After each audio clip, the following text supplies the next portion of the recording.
Hello friends, நாம் இன்றைக்கி என்ன பார்க்க போகிறோன்னா, நம்ம நேற்று வந்து சித்ரா பௌர்ணமி திருவான்மியூரில் இருக்கிற பாமன் சாமி கோவிலுக்கு நம்ம எப்போவுமே இப்போலாம் பௌர்ணமிக்கு போயிடுறோம். அதுவும் சண்டேயில் வந்ததுனால கொஞ்சம் நைட்டு லேட்டாக கூட வீட்டுக்கு வந்துக்கலாம் அப்படின்னு சொல்லிட்டு நைட்டு ஸ்டே பண்ணுறதா இருந்தால் 12 மணிக்கு மேலே நம்ம வந்துடலாங்க. 12 மணிக்கு வந்து அங்கே பூஜை நடக்கும் முருகருக்கு. அதை பார்த்துட்டு நம்ம அப்படியே ஒரு நாள் ஸ்டே பண்ணாமட்டு ஒரு மணி போல் கிளம்பி அங்கே அதுக்கப்புறமா பிரசாதம்லாம் கொடுப்பாங்க, அதையும் வாங்கலாம். நேற்று பார்த்தீங்கன்னா ரொம்பவே கூட்டம் அதிகம். கோவிலில் ரொம்பவே டெக்கரேஷன் சூப்பராக இருந்தது. என்னன்னு பார்த்தீங்கன்னா, சித்ரா பௌர்ணமி காலையில் ஒரு பால் குடம் நடந்திருக்கு, நேற்று ஈவினிங்காக ஒரு பால் குடம் நடந்திருக்கு. அது வந்து நாங்கள் போகிறப்போ அப்போ தான் முருகருக்கு வந்து பால் அபிஷேகம் நடந்து எல்லாருக்கும் பாலும் கொடுத்துருந்தாங்க. நிறைய பிரசாதம், பிஸ்கெட்டு, சாக்லேட்டு, ஸ்வீட்டு, அதுக்கப்புறமா எல்லாமே கொடுத்தாங்க. பிரசாதமும் நாங்கள் வாங்கி சாப்பிட்டோம். பிரிஞ்சி சாதம், தயிர் சாதம், அவங்கவுங்களுக்கு என்னென்ன முடியுமோ வேண்டுதல் வைக்கிறாங்க, அது நடந்துருச்சுன்னா அழகாக அது எல்லாருக்கும் பிரசாதம் வழங்குறாங்க. நாங்கள் போகிறப்ப பார்த்தீங்கன்னா கரெக்டாக பால் அபிஷேகம் அப்போ தான் முடிஞ்சுது. அதுக்கப்புறமா இளநீர், பஞ்சாமிர்த அபிஷேகம், தேன் அபிஷேகம் எல்லாம் நடந்தது. அதுக்கப்புறமா திரையை மூடிட்டு அவங்க வந்து சாமிக்கு அலங்காரம் பண்ண ஆரம்பிச்சிட்டாங்க. நாங்கள் கரெக்டாக போகிறோம், பால் அபிஷேகம் முடிஞ்சது. ஒரு பெரிய ட்ரம்மு ஃபுல்லாக 2-3 ட்ரம்மு ஃபுல்லாக பால் அபிஷேகம் முடிஞ்சு அங்கே வர பக்தருங்க எல்லாருக்குமே அந்த பால் எடுத்து கொடுத்தாங்க. இது இந்த இந்த பௌர்ணமி ரொம்ப ஸ்பெஷலாக இருந்தது. கோவில் ஃபுல்லாக சரியான கூட்டம் இருந்தது. நாங்கள் இந்த பால் அபிஷேகம் முடிச்சுட்டு அதுக்கப்புறமா திரும்பவும் கொஞ்சம் பிரசாதம் சாப்பிட்டுட்டு கோவிலெல்லாம் சுற்றி வந்தோம்.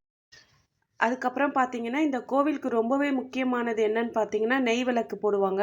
அதுக்கப்புறமா நம்ம நிறைய கற்பூரம் எடுத்துகிட்டு போனோம். அப்புறம் ஊதுவத்தி பாக்கெட் எல்லாமே எடுத்துகிட்டு போய் நம்ம சாமிக்கு வந்து ஊதுவத்தி வச்சுட்டு நம்ம வந்து இதெல்லாம் சாமி கும்பிட்டுட்டு நம்ம கோவிலை சுற்றி வந்தோம்.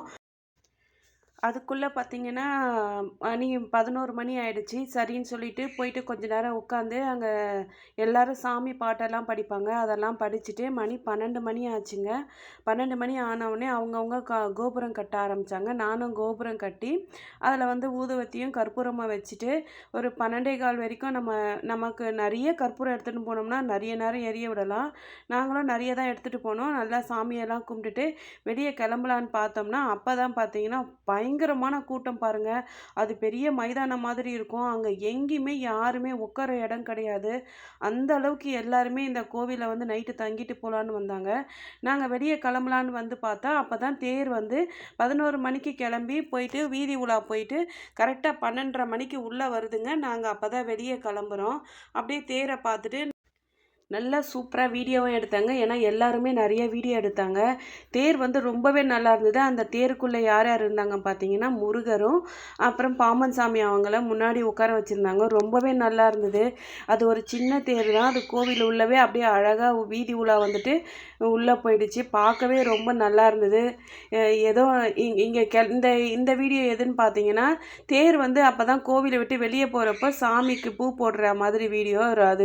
அது ரொம்பவே நல்லா இருந்தது. சரி, அதையும் உங்ககிட்ட காமிக்கலான்னு நான் போட்டேன். இந்த வீடியோ உங்களுக்கு பிடிக்கும்னு நினைக்கிறேன். இந்த பாமன் சாமி கோயில் வீடியோ. யாராவது இந்த வீடியோ பார்க்குறவங்க உங்களுக்கு ஏதாவது வேண்டுதல் இருந்தால் இந்த பாமன் சாமி கிட்ட வேண்டிக்கங்க, கண்டிப்பாக நடக்கும். அப்படி நடந்ததுன்னா ஒரு நைட்டு பௌர்ணமிக்கு வந்து இந்த கோவிலை ஸ்டே பண்ணிட்டு போகிறேன்னு சாமி கிட்ட வேண்டிக்கங்க. உங்களுக்கு எல்லாமே நல்லதாக நடக்கும். முடிஞ்சால் சப்ஸ்கிரைப் பண்ணிவிட்டு லைக் பண்ணிவிடுங்க. தேங்க்யூ.